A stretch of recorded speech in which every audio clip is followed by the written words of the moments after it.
முயற்சி பண்ணுறவன் என்னைக்கு தோக்க மாட்டேன்னு எனக்கு தெரியும். இன்னைக்கு இல்லைனாலும் என்னைக்காவது ஒரு நாள் நான் ஜெயிப்பேன்.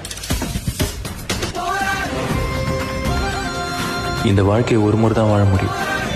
போராடு.